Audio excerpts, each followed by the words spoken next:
Good day, everyone, and welcome to the Verisk fourth quarter 2020 earnings results conference call.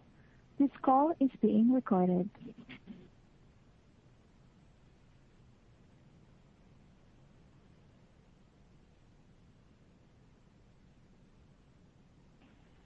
At this time, all participants are in a listen-only mode. After today's prepared remarks, we will conduct a question-and-answer session where we will limit participants to one question. We will have further instructions for you at that time. For opening remarks and introductions, I would like to turn the call over to Verisk Head of Investor Relations, Ms. Stacey Brodbar. Ms. Brodbar, please go ahead. Thank you, Mary, and good morning, everyone. We appreciate you joining us today for a discussion of our fourth quarter and full year 2020 financial results. Today's call will be led by Scott Stephenson, Verisk's Chairman, President, and Chief Executive Officer, who will provide an overview of our business. Lee Shavel, Chief Financial Officer and Group President, will follow with a financial review. Mark Anquillare, Chief Operating Officer and Group President, and Ken Thompson, General Counsel, will join the team for the Q&A session. The earnings release referenced on this call, as well as the associated 10-K, can be found in the investor section of our website, verisk.com. The earnings release has also been attached to an 8-K that we have furnished to the SEC. A replay of this call will be available for 30 days on our website and by dial-in. Finally, as set forth in more detail in today's earnings release, I will remind everyone that today's call may include forward-looking statements about Verisk's future performance, including but not limited to the potential impact of the COVID-19 pandemic. Actual performance could differ materially from what is suggested by our comments today. Information about the factors that could affect future performance is contained in our recent SEC filings. Now I'll turn the call over to Scott. Thanks, Stacey. Hello, everyone. Thanks for joining us for our Q4 2020 earnings conference call. While 2020 was a year like no other for everyone, at Verisk it was a year that demonstrated the resilience and stability of our business model, the relevance and mission-critical nature of our solutions, and our relentless focus on our customers. And this was all powered by the strength and creativity of our over 9,000 Verisk teammates around the globe, who I want to thank for their dedication and commitment to deliver on our core mission, to serve, add value, and innovate during these challenging times. The net result in 2020 was another strong year of financial performance, marked by organic constant currency revenue growth of 4.1% and organic constant currency adjusted EBITDA growth of 11.6%, after normalizing for the impact of the injunction related to roof measurement solutions.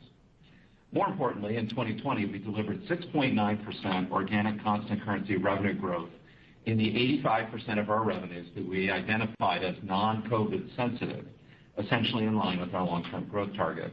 Conversely, our COVID-sensitive revenues declined 11% on an OCC basis, yet those revenue streams continue to show resilience as the underlying causal factors improve, and we have confidence in this relationship. Throughout the year, we've been very deliberate in our cost actions and have protected profitability by matching headcount growth with the trend in our revenue growth.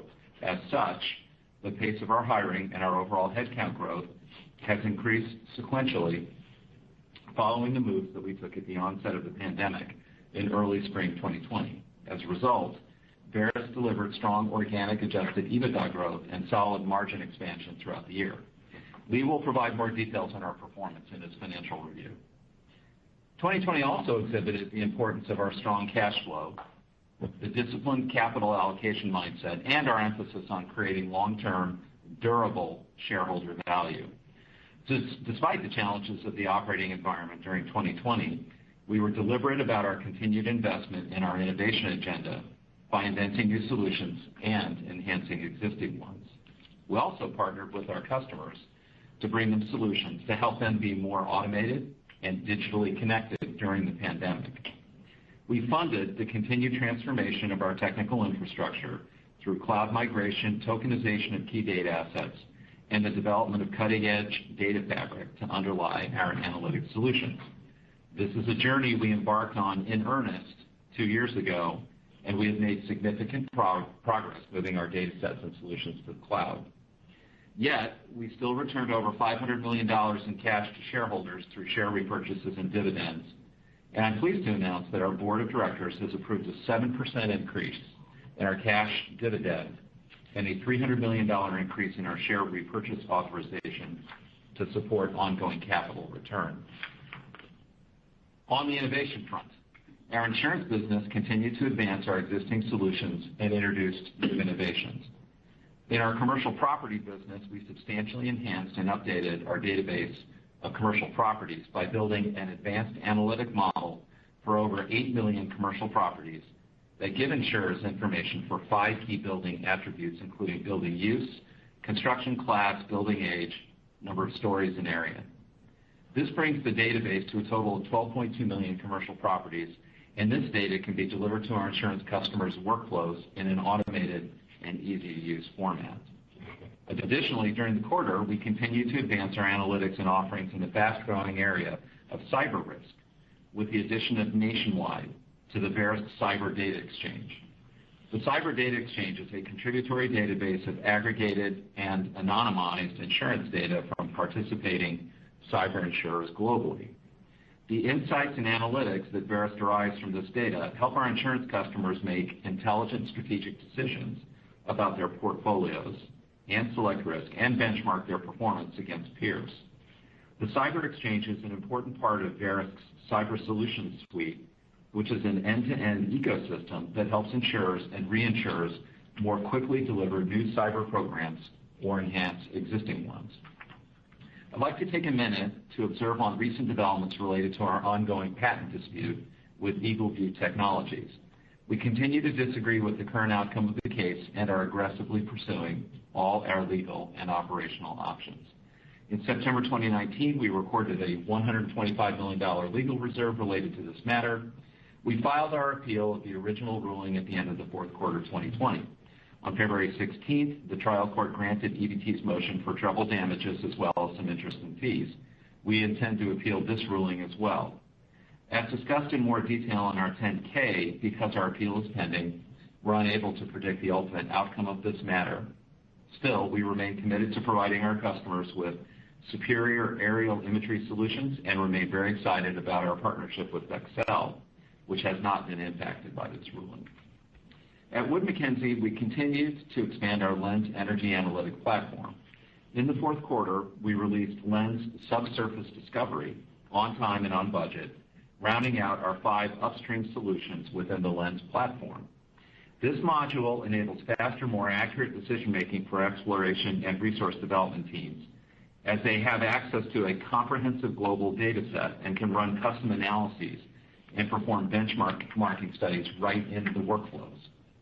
Despite the softness in the energy end market driving industry consolidation, we continue to see demand for Lens across our different customer segments, which is reflected in increased adoption, constructive pricing, and longer contract terms. Looking ahead, we are on track to launch a suite of modules related to the energy transition into the Lens platform, namely Lens Power, which will include global discovery and valuation, as well as carbon emissions benchmarking solutions.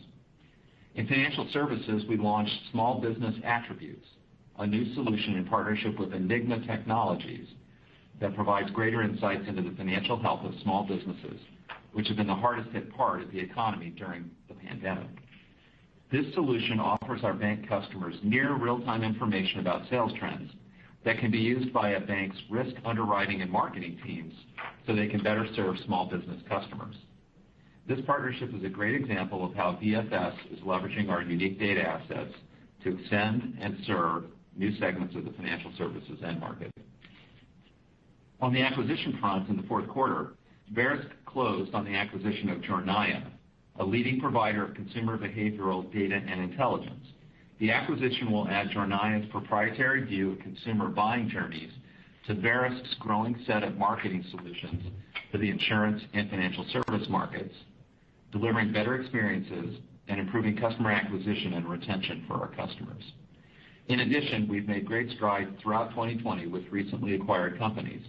We have now owned Fast and Genscape for a full year, and I'm happy to share that we are having great success extending and accelerating the adoption of their solutions across our customer set, as well as improving profitability through cost synergies.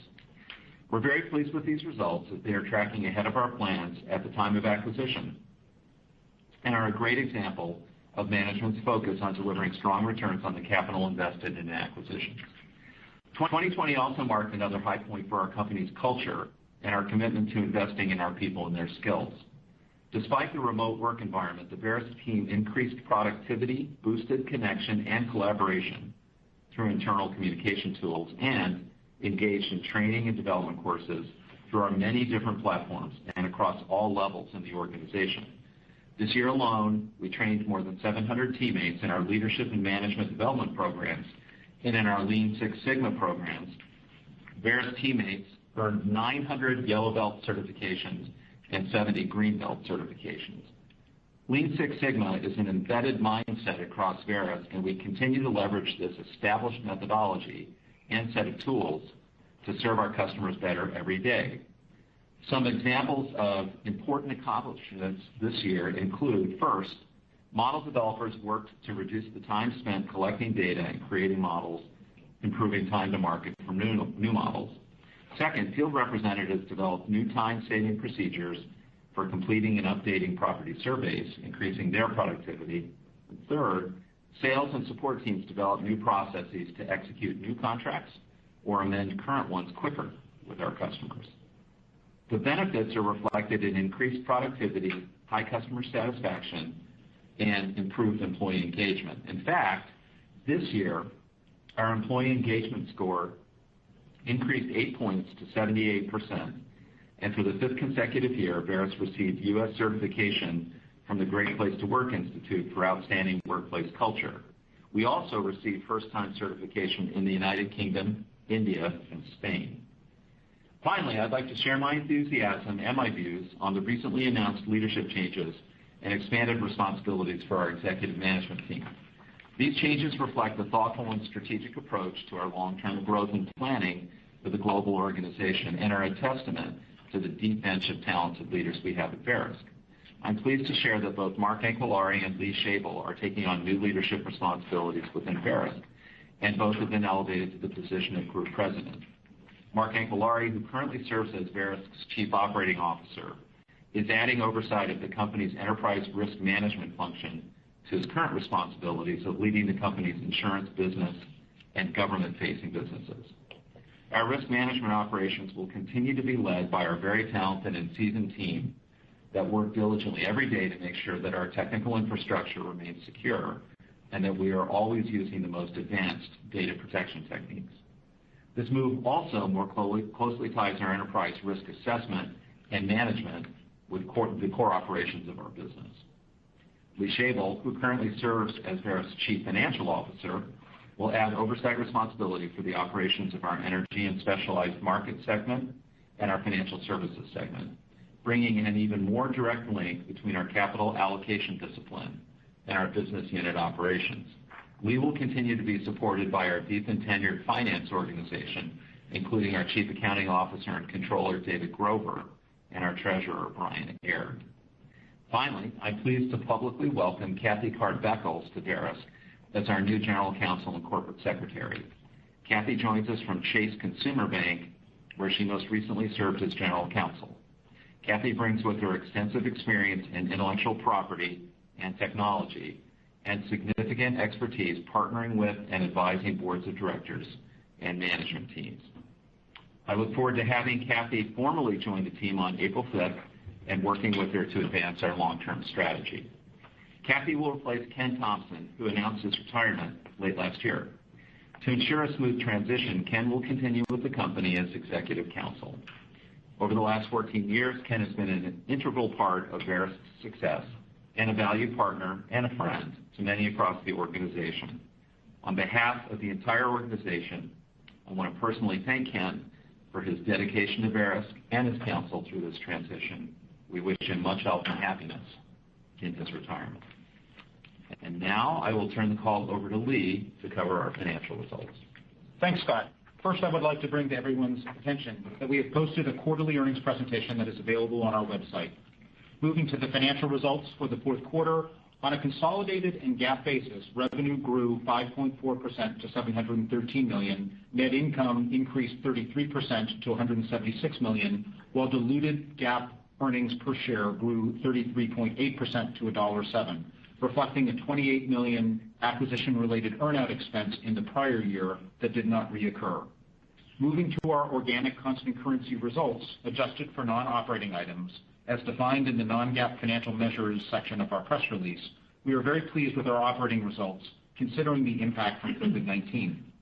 In the fourth quarter, organic constant currency revenue grew 3.5%, led by continued strength in our insurance segment. Our non-COVID sensitive revenues, as we defined at the start of the pandemic, grew approximately 6.5% on an organic constant currency basis.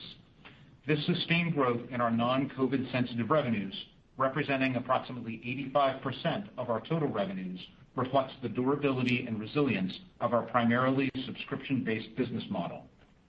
We did continue to experience, as we have since the onset of the pandemic, a negative impact from COVID-19 on certain of our products and services, largely transactional in nature, which represent the balance or approximately 15% of our consolidated revenues. These COVID-sensitive revenues declined approximately 12.5% on an OCC basis during the fourth quarter, though the performance across our three segments differed. In our insurance segment, we continue to experience sequential improvement in these revenues as the underlying causal factors continue to abate, though the pace of recovery varies across the different solutions. On the energy side, our consulting business remained under pressure from lower CapEx budgets at our customers, but trends appear to have stabilized. And finally, within financial services, our COVID-sensitive revenues took a further step down as our bank customers reduced their spending levels in response to weakness across their lending portfolios. Despite the impact on revenue in the fourth quarter, we are pleased to report that we delivered solid EBITDA growth and expanded margins as the result of effective expense management. OCC adjusted EBITDA growth was 4.9% in the fourth quarter. Total adjusted EBITDA margin for the quarter, which includes both organic and inorganic revenue and adjusted EBITDA, was 48.2% in the quarter, representing leverage across the business. This margin level includes roughly 220 basis points of benefit from lower travel expenses, but also reflects a return to more normal pace of headcount growth and an increase in the pace of investment in our technological transformation, including our cloud transition costs. On that note, let's turn to our segment results on an organic constant currency basis. In the fourth quarter, insurance segment revenues increased 7.4%, reflecting healthy growth in our industry standard insurance programs, catastrophe modeling solutions, repair cost estimating solutions, and insurance software solutions. Similar to the third quarter, we experienced a modest benefit from storm-related revenues as a result of a more normal storm season in 2020 as compared to the very slow season in 2019. This was offset in part by a decline in certain transactional revenues that were negatively impacted by COVID-19. Adjusted EBITDA grew 12.2% in the fourth quarter, demonstrating strong margin expansion despite certain revenue declines, investment in our breakout areas, and our cloud transition. Energy and specialized markets revenue decreased 3.9% in the fourth quarter due to declines in consulting and implementation projects and some modest headwinds related to consolidation in the end market. We were very pleased to see continued growth in our subscription-based core research and data analytic platforms and environmental health and safety service solutions, resulting in outperformance relative to the end market. We believe our strong performance is a function of the criticality of our solutions, the diversification of our revenue streams into breakout areas like the energy transition, and the strength of our relationships in the industry. Adjusted EBITDA declined 19.5% in the fourth quarter, reflecting a catch-up of certain compensation expenses associated with furloughed employees that are one-time in nature. As a key partner to our energy customers, we continue to closely monitor the operating environment with a focus on consolidation in the upstream space and the potential impact of a broader, more climate-focused political agenda in the United States. We have a track record of managing through volatile times effectively and believe we are well positioned with our energy transition practice to capitalize on the global growth in spending across zero-carbon technologies like solar, wind, and energy storage. Financial services revenue declined 13% in the quarter, reflecting the impact of certain contract transitions as well as lower levels of project spending from our bank customers stemming from the COVID-19 pandemic and fewer bankruptcies versus 2019 as a result of government support and forbearance programs.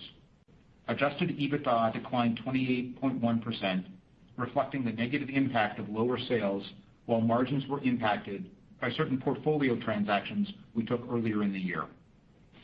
We continue on the journey to transition VFS to a more sustainable subscription-based business and have taken actions that we believe benefit the business in the long run, but are likely to negatively impact our growth over the next few quarters. Our reported effective tax rate was 18.4% for the quarter, compared to 23.2% in the prior year quarter. The quarterly rate came in lower than our expectations, owing to increased levels of stock option exercise, which depend on personal employee decisions and the Verisk stock price. Looking forward to 2021, we expect that our full-year tax rate will be between 20% and 22%, though there will likely be some quarterly variability related to the pace of employee stock option exercise. Adjusted net income was $209 million, and diluted adjusted EPS was $1.27 for the fourth quarter 2020, up 10.8% and 12.4% from the prior year respectively. These increases reflect solid top-line growth, cost discipline in the business, a reduction in travel expenses as a result of COVID-19, and a lower average share count. Net cash provided by operating activities was $249 million for the quarter, up 41% from the prior year period, primarily due to increased customer collections, a reduction in income tax payments owing to higher levels of stock option exercise, the deferral of certain employer payroll taxes resulting from the CARES Act, and a reduction in travel payments as a result of COVID-19. Capital expenditures were $72 million for the quarter and $247 million for 2020, including some one-time expenses associated with our office consolidations in Boston and London. CapEx came in at the lower end of our initial range as certain expenditures were delayed owing to the pandemic. For the full year 2020, CapEx represented 8.9% of total revenues. As we look to 2021, we expect CapEx to be in the range of $250 to $280 million, reflecting our continued investment in our innovation agenda, our technological transformation, and our people, as well as the carryover of certain expenditures that were delayed in 2020 as a result of the pandemic. Related to CapEx, we expect fixed asset depreciation and amortization to be within the range of $200 to $215 million, and intangible amortization to be approximately $165 million in 2021. Both depreciation and amortization elements are subject to FX variability, the timing of purchases, and the completion of projects and future M&A activity. During the fourth quarter, we returned $94 million in capital to shareholders through share repurchases and dividends. As Scott mentioned, I'm pleased to report that our board of directors has approved a 7% increase in our cash dividend to 29 cents per share this quarter and has authorized an additional $300 million for share repurchases, bringing our total available authorization to more than $500 million. For the full year 2020, we generated $1.1 billion in cash flow from operating activities, an increase of 11.7% over 2019, a strong result considering the challenging operating environment. We invested this cash flow back into our business through $247 million in capital expenditures and funded $285 million in acquisitions. We also returned $176 million in capital to shareholders in dividends and an additional $349 million through share repurchases. As we look to 2021, our strategy to deliver long-term sustainable growth remains unchanged, and we believe the stability and predictability of our subscription revenues will persist. However, we do expect certain COVID-19 related pressures on top-line growth to continue, though we expect the impact to be less than it was in 2020. We remain confident these COVID impacts do not represent a structural change in our fundamental growth drivers and believe that as the underlying causal factors abate, we will show strong resilience and recovery. We also have confidence in our ability to manage the cost structure effectively to protect profitability, though we would remind you that cost comparisons will be more challenging as we begin to anniversary the onset of the pandemic in the second quarter. Taking this all together, we believe that as the COVID impacts abate, we can return to our long-term growth model of 7% organic constant currency revenue growth with core operating leverage, allowing EBITDA to grow faster than revenue, although it's difficult to predict that timing. We hope this provides some useful context for you, and we look forward to addressing your questions. We continue to appreciate all the support and interest in Verisk. Given the large number of analysts we have covering us, we ask that you limit yourself to one question. With that, I'll ask the operator to open the line for questions. Thank you. At this time, I would like to take any questions you might have for us today. And as a reminder, to ask a question, you will need to press star, then the number 1 on your telephone keypad. To withdraw your request, you may press the pound or hash key. We'll pause for a moment to compile the Q&A list. We have our first question comes from the line of Manav Patnaik from Barclays. Your line is open. Please go ahead. Thank you. Good morning.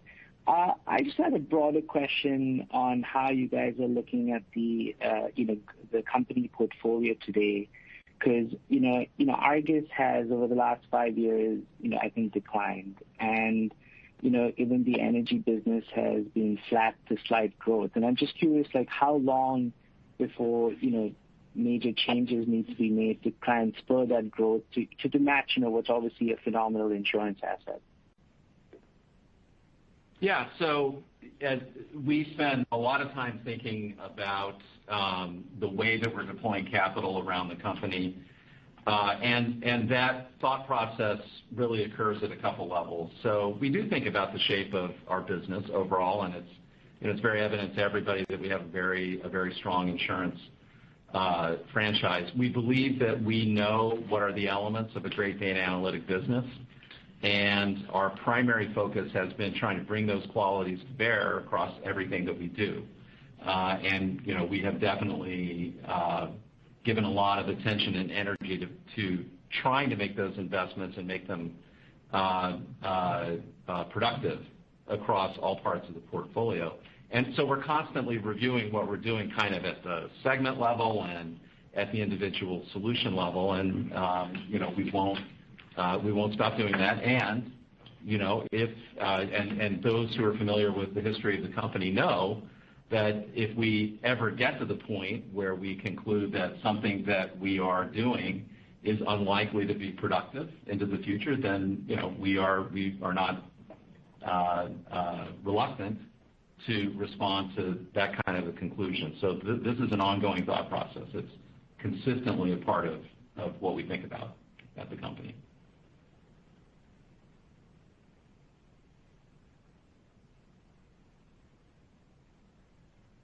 Operator, next question.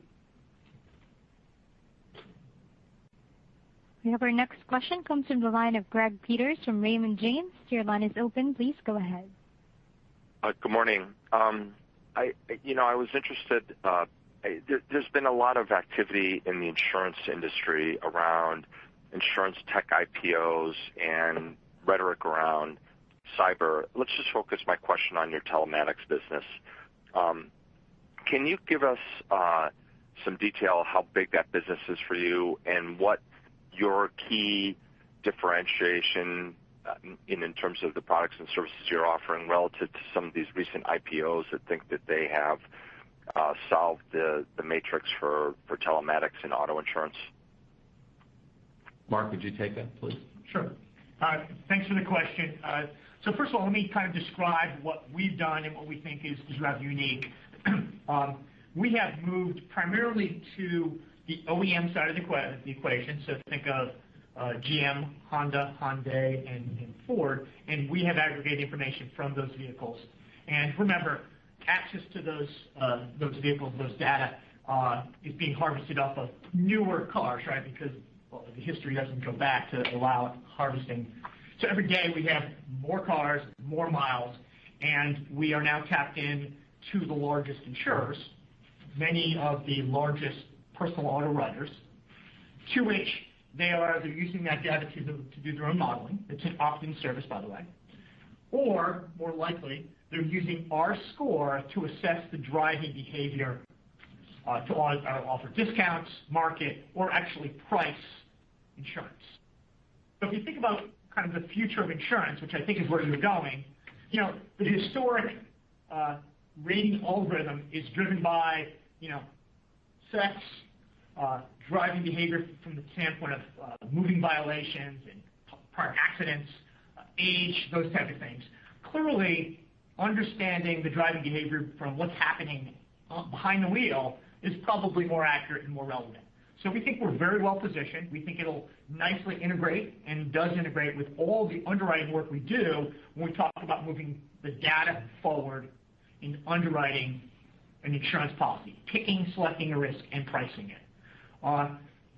To kind of answer your question generally, it is still a small part of our business, especially around the personal auto line of business, but we do believe it will grow. It'll become the approach for rating going forward. Now, I think your second question was a little bit about competitive advantage. We have some very unique and exclusive arrangements with the OEMs, but more importantly, we feel that our data hub, being at the center of those OEMs and all the insurers that we know so well and we are integrated with, creates a unique relationship where they come to us once as opposed to integrate many times. We are trying to extend that information out beyond what I'll refer to as just the car manufacturers. But I think that hopefully describes to you a little bit about what we do and how we do it, really more focused on insurance than some of these other telematic solutions that are extending beyond insurance and trying to provide to marketing and other verticals. Thank you for the answer.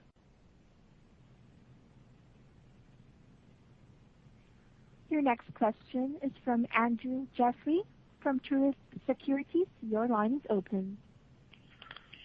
Hi, good morning. Appreciate you taking the question. Scott or Mark, I wonder if I could ask for an update on a couple of newer lines of business that I didn't hear called out specifically. One would be life, and the other is Lightspeed. I know we've touched on auto. Both seem like big TAMs with potential pricing leverage. So I wonder if you could just comment on sort of contribution to growth and any changes in that contribution prospectively. Yeah, so two topics about which we're very excited. Mark, those are both in your column. You want to speak to those from? Yeah, you can't see me, but I have a smile on my face. So let me share a little bit about that. First of all, what we're doing in life is led by that acquisition of FAST, which is this, I'll call it low-code, no-code solution for life insurers. What we've added is a bit of relationship and some analytics to the underwriting approach. So things like understanding from your voice whether you're a smoker. Those are the type of things that we've added, and the life business in whole has done exceptionally well. We probably are not talking about it quite as much is because we typically focus a little bit on organic revenue growth. So I look forward to having some conversations probably the first quarter of next year when we become, or it becomes an organic part of our math. Separately, distinctly, when we talk about the resurgence and the great growth that what I'll refer to as ISO or our underwriting business, we've had a very stable and strong business as it relates to our historic loss cost rules and forms. But the growth that you're seeing in large part is driven by this Lightspeed concept. It is taking a lot of data, not just our own proprietary data, but that in combination with other third parties, scoring it so that we have a confidence level, so that as opposed to doing first a quote, providing that rate to a potential policyholder, they like it, and then you do other underwriting to understand if there's any other accidents, moving violations, traffic.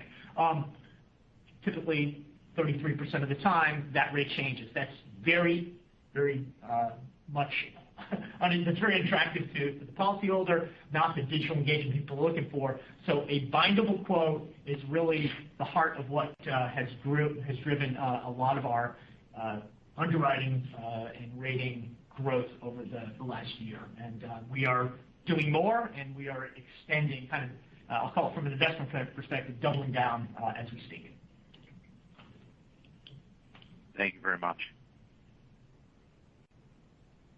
Your next question is from Andrew Steinerman with JP Morgan. Your line is open. Hi, Lee. I remembered you talked about the normalization of T&E on the third quarter call, so I just thought I'd revisit the subject. Given that 21 does appear to be a year of rebounding organic revenue growth, that's just, the assumption around the COVID drags abating. Do you still think that the normalization of T&A will be more of a drag to margin than core operating leverage? And could you just mention what T&E expense level was in the fourth quarter and how you envision, kind of normalization of T&E post-COVID? Yeah, thank you, Andrew. And it's certainly something that we're watching very carefully and expect to manage very actively in 2021. I think you characterized it accurately in terms of we are expecting that as and if the pandemic impacts continue to abate over time, the revenue impact relative to our targeted growth rate should be more modest. So we're certainly hoping for an improvement in that regard.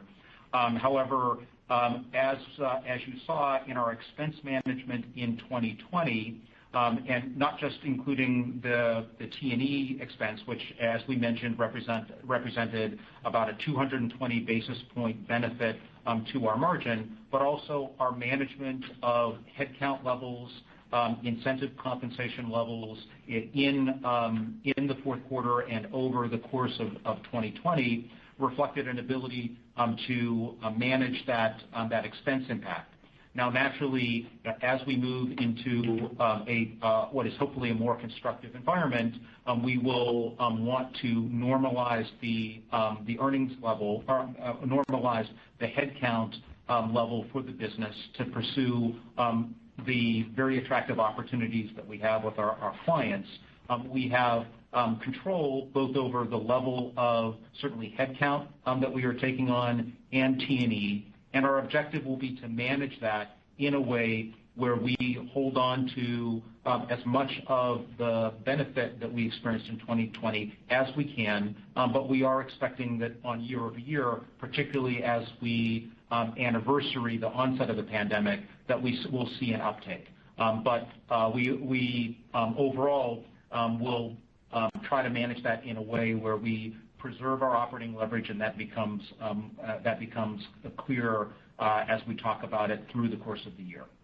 Okay. Thanks, Lee. Thank you. Your next question is from Andrew Nicholas with William Blair. Your line is open. Hi, good morning. Lee, you added Group President of the Energy and Financial Services businesses to your list of responsibilities. Obviously, as CFO, you had plenty of involvement previously, but is there anything specific you'd call out for us that you're particularly focused on in that role? Any changes you'd like to make or strategic priorities you've identified that you're willing to share? Well, thank you very much. I would say, look, at this stage, it's very early. I do know and respect those teams and what they've accomplished. I'm looking forward to working with them more closely. Our overall objective, as it has been at a corporate level, has been focusing on how we can invest in those businesses, generate good returns, and support the strong position that they operate in, and really extend the growth that they represent. So at this stage, no clear determinations. I'm really just looking forward to spending more time with them on the operating side and determining how we can make them more effective, enhance the growth story, and continue to find good opportunities to invest. Understood. Thank you. Your next question is from David Togut with Evercore ISI. Your line is open. Thank you. Good morning. Bridging to an earlier question on the financial services business, do you think you have the right mix of services for bank card issuers in that business? We've seen a big change in demand trends, at least what Visa and MasterCard have called out in their similar businesses. During COVID, a big shift towards cyber. Could you maybe comment on the services that you're offering in that business currently, and whether you're intending any, let's say, shift in services mix and offerings as a result of COVID? Yeah, we feel good about the range of solutions that we're able to offer to a credit card issuer. In fact, that has been explicitly a part of the way that we have built the portfolio of solutions that we offer. And to the point you just made, David, that we do believe that working on issues of risk and fraud are really important issues, and we feel that we have some unique intellectual property to help our customers work on that.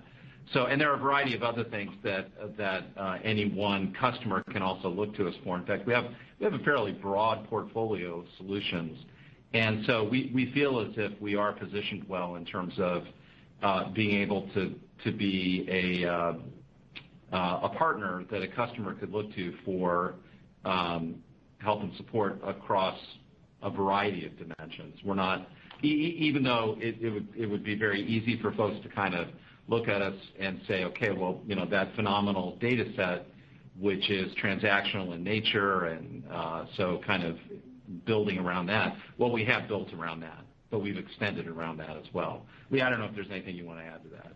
The only thing I would add is that as with all of the businesses within financial services, we are leveraging an exceptional data set in that core business that allows us to triangulate on issues like fraud in ways that other players in the industry can. So we're looking for angles where we can utilize that insight to create a differentiated product. Understood. Thank you very much. Thanks, David. Your next question is from Jeff Mueller with Baird. Your line is open. Yeah, thank you. So my question's on energy and specialized, and I understand what's up and what's down, but it's less clear to me, I guess, what's stable, what's better, what's worse from a trending perspective from one quarter into the next. I think you said consulting fairly stable, but if I look at the overall worsening year-over-year trend, is it that the core subs revenue is still growing but decelerating? Was the issue the tougher Power Advocate implementation comp or the consolidation that you called out? Just any help on the Q4 year-over-year trend relative to what it was the last quarter or two? Thanks. Yeah. Thank you, Jeff. This is Lee. So I would break it down into a couple influences. Within Wood Mackenzie, the things that we would point out is that we saw modest but positive growth in the subscription side of the business. And so that, I think, is a reflection of the durability and the value of those products, even in this more challenging environment.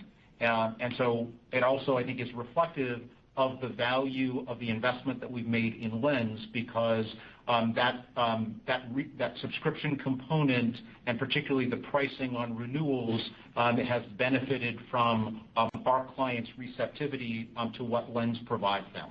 So I think that's the core positive, and of particular note in a challenging environment for the industry, where the end market, I think, has had a different experience.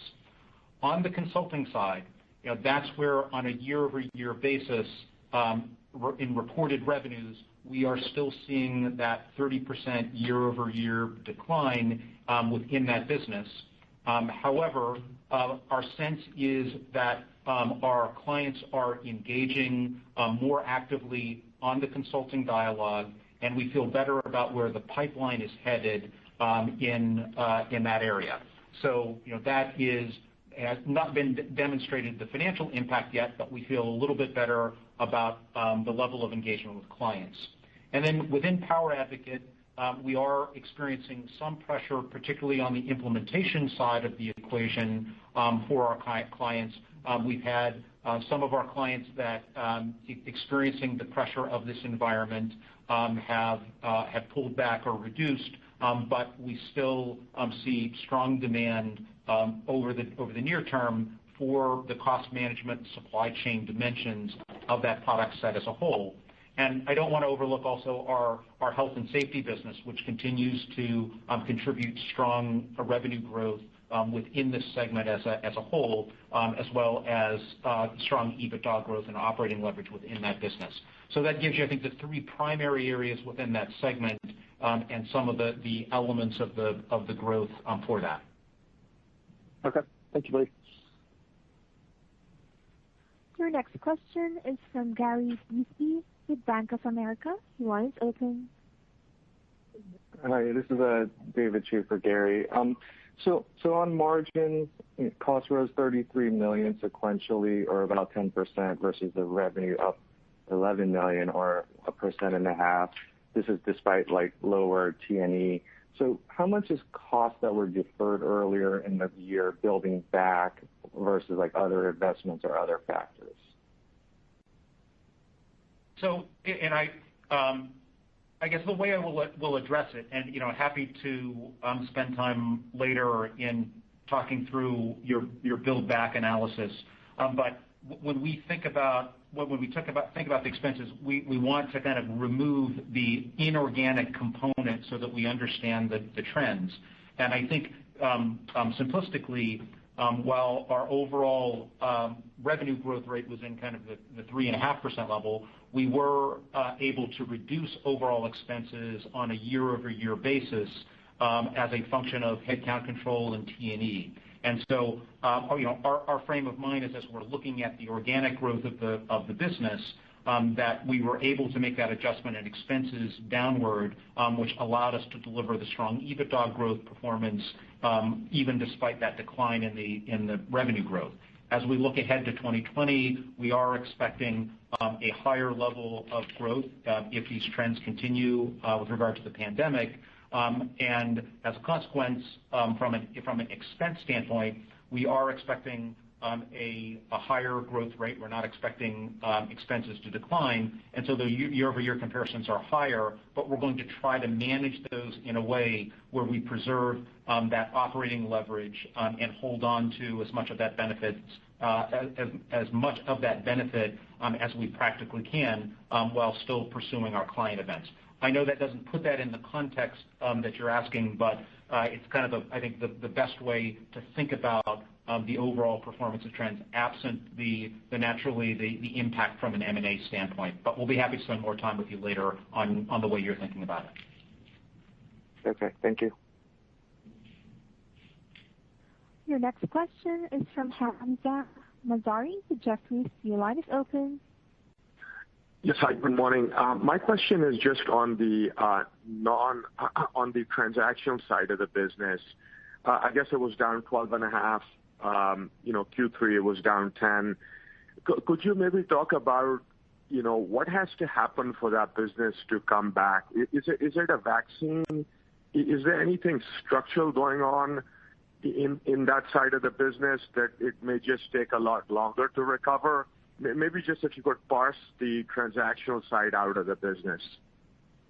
Yeah, Hamzah, this is Lee. So it is and while you are referring to it kind of in aggregate as a transactional business, we're really talking about probably a dozen to 20 individual products that have various transactional elements. Everything from the consulting business with McKinsey, some of the consulting and the analytics projects in financial services, the claims business with auto claims that are driven by it. So you have a lot of different factors. And so if you can think about it over time, and if I describe it in 2020, we had some businesses that demonstrated as the year progressed a pickup in driving activity. And so when we talked about the improved performance within insurance on our COVID-sensitive revenues, it was reflecting an earlier impact and benefit from the uptick in driving activity and that portion of that transactional business. While the consulting revenue on the energy side, which is not going to be tied as directly to a causal impact, is going to improve over a longer period. And in financial services, we were seeing a dynamic where the weakness in the fourth quarter reflected an increasing, what we interpreted as increasing concern over potential credit losses, which caused them to pull back on some of their project analytics in the fourth quarter, where we typically see stronger elements.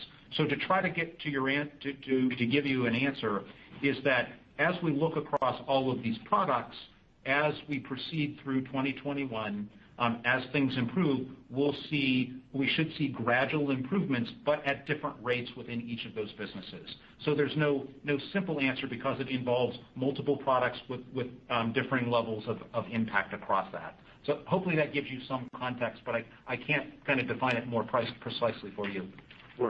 Right. No, that's very clear. Thank you so much. Again, if you would like to ask a question, simply press star one on your telephone.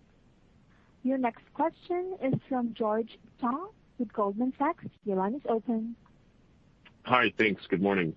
Your financial services segment had revenue declines of about 13% organic constant currency in the quarter that reflected some contract transitions, as you noted, as well as some COVID impact from lower project spend. Is it possible to perhaps break out the two impacts to determine how much of the decline is structural in nature and how much of the decline you expect to recover as COVID becomes more in the rearview mirror? George, thanks for the question. It's Lee. It's a great question, and when we look at that in the fourth quarter and recognizing that it is fourth quarter, I would say that there was more of an impact on the